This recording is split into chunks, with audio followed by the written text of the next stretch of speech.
Welcome to the Whiskey Vault. I'm Daniel. Rex, Daniel he's having a moment. It started to cough as I was about to talk. Not restarting. No. Just gonna keep going. It's making it weird, man. Okay. This is their lunch break. They're trying a little siesta from the day. I think I've got the black lung. Learn something about whiskey, and then you got the plague. All right, what kind of whiskey do we got? All right, we've got a gift from Titan of whiskey. What's this? Brendan Kite. All right, you know what? We're gonna shoot the Titan animation because there's gonna be an animated bit, and we're gonna be shooting some bits. Oh. We'll do it this weekend. During the Bastards Ball? We'll do it this weekend. Yeah. And then we'll have it ready by sometime after that. Next year. All right, Brendan Kite. So it's coming because I'm tired of saying you Titan of whiskey. It just blows up because the name is just so powerful.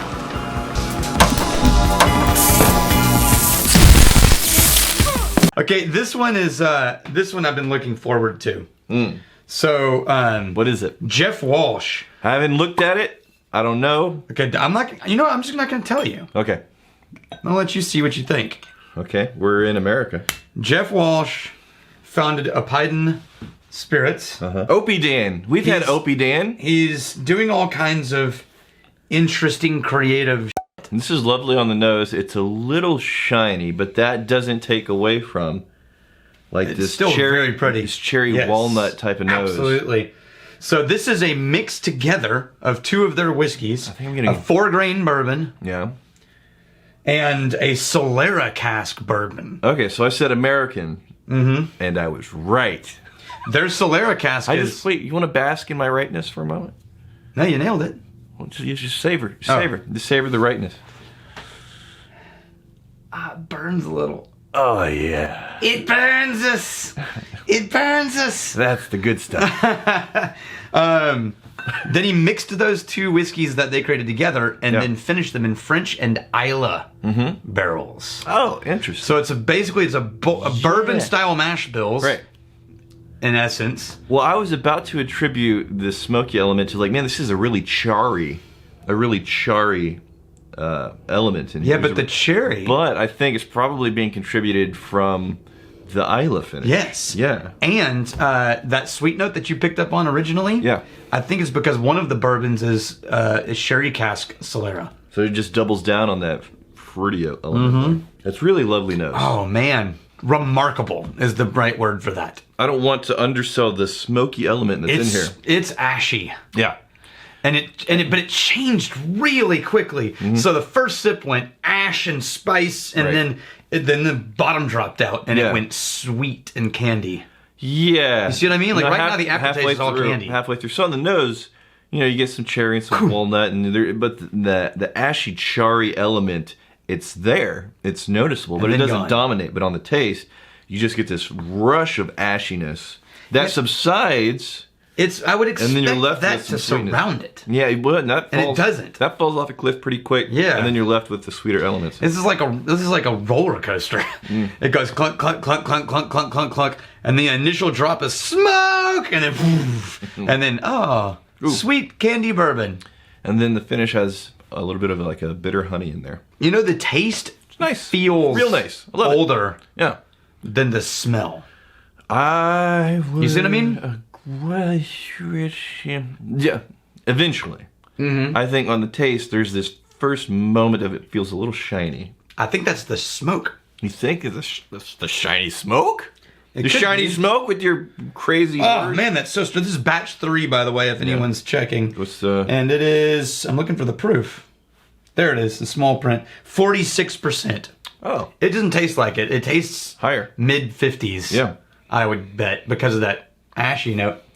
I can't stop sipping on it because you keep wanting to go back. I keep wanting to go back and figure it out. It's so complicated. It is simultaneously a unique whiskey, but also squarely in American whiskey flavors. Yeah. I agree with that. Just the way these flavors are presented and balanced up against each other. Some things that you often get that are pretty tame and mild, they're really amped up. Other things that are like usually the heroes, as they're kind of in the background a little bit. I want to compare it to one that I know Smoke Sea is what It's not called. the same process, right? Smoke Sea. But it is one everybody can get, and I'm curious as to how it compares. Okay. Or more likely to get. This is High West Campfire. Oh, yeah. Now, the difference is Campfire actually blends in Islay whiskey. Oh, so it's not a finished type So of it's not a finished in Islay whiskey. Fair it's enough. just a... He poured one glass. Oh, see... This is a little bit more... This one, the smoke is threaded all the way through, but the nose has no real... doesn't have as much smoke on it. It's a lot more caramel on that nose. Wow, they're... So imagine if you took the rush of smoke that was on the front end of a Oppidan, and then you laced it through a super caramel bourbon. Yeah, and it's also... in totality, the smoke in the High West... It's integrated. It's integrated, and it's also less. I think even if the Oppidan... Oppidan! Even if the Oppidan smoke was spread out throughout the entire taste and the entire palate, it still would be a little bit more hefty than what you're getting out of the High West. Go back to this and it's sweeter now. And that cherry sweet note that you got in the very, very beginning is really dominant all of a sudden. Well, I would say it's more present. The smoke is still right there with you. So this is more of a candy cherried sweet version with a blast of smoke up front. And the Campfire is more caramel with an interlaced, slightly more subdued smoke. Especially caramel on the nose. Yeah. And then we got the Nagel Appraisal Dayton. Nagel Appraisal. I'm assuming that's a business name. Nagel Appraisal Dayton. Although that would be an amazing middle name. Wouldn't it? Appraisal. John Appraisal Whittington. And then he just goes around appraising people. Yeah. You're a 4. Yeah. She's an 8. I find you wanting. Don't even bother. Keep on walking. I have appraised you and found you wanting. That's right. And Who's that? That's John- totally something Nagel would John say. Appraisal. Nagel would totally say that kind of thing. That guy. Page, I gotta read the actual comment now. Yeah. Hold on. I was about to skip it. Sees Daniel in an airport. Hey! Airport people! Yeah, sees Rex in the airport, throws change in his coffee cup. Wait. Wait, was this one of the people that saw us in the airport? I don't think so. I should have checked my cup. I just think it's funny because we just traveled and discovered that we are most recognized in the airport of everywhere that we go. And that includes bars. Right. We're more recognized in airports than anywhere else we go. So in Austin... And by the way, if we saw you in the airport... Yeah, good on Finger you. guns. Thanks for. I'm sorry if coming we up. were a little bit distracted. I'm not good when I fly. I sort of retreat and I was lovely. go in my own head. I'm delightful. I disappear. Rex is a treasure. Keep going. Yeah. I like this segment. Anyway. When we're in Austin, I'm either in the office or in my house and occasionally in a restaurant. Those are the only places I ever go ever. Now I'll get recognized about once or twice a month. Somebody will come up and say, hey, love the show. Cool. Oh my gosh, in airports though? Yeah. It's about 2 times per layover. Yeah. Yeah, we're hustling through the airport. Yep. And I think it's because people are watching. And destinations, yeah. Yeah. People are actually looking around them and seeing people. Yeah. Oh! You ready for this? Yeah. So one of the people that came up and introduced themselves, Don. Talked to Don for a bit, lovely gentleman, Don. And we get into talking, and then he asked. So again, he wasn't asking in an accusatory way. He was very innocently asking, like, so the way the review shows work, I mean, you get approached by these brands, do they pay you? Oh, yeah. Like, how does this work? And no. And I never really thought about that. There may be a lot of viewers out there that think, it's like, well, maybe there's brands that are paying some money and that bumps them up to the top of the list. Oh, yeah. This It's is illegal for us to do that. Yeah, this is a review show that you will never actually see any kind of sponsored content because it is a non-profit channel. Right. The most that happens is periodically they will send us a bottle without really any notice. And that's when we have And the that's awkward when we do silence. the awkward pause going, hey, it's a rep that sent us this. And the reason why we did that is because we didn't want reps sending us stuff pretending to be magnificent bastards in the community just so they could get their bottles. Like, it's better just to have an avenue, a path that people from companies can send us stuff that we can acknowledge and point to a rep sending.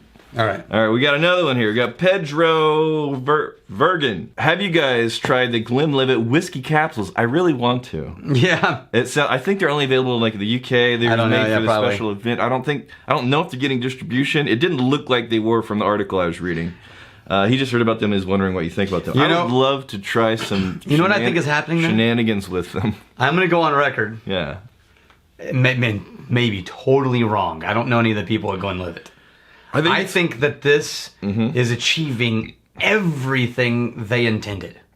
Sure. Which is, everyone is now saying the name Glenlivet. Oh, yeah. Even non-whiskey drinkers are talking about Glenlivet, and long after this has died over. Yeah, what would be... The name Glenlivet will still be remembered. And it's even if it doesn't get distribution, doesn't matter. No, it doesn't. They're just getting people talking about Glenlivet. And if I was... That's what I think, anyway. If I was reading correctly, they're actually cocktail type of things.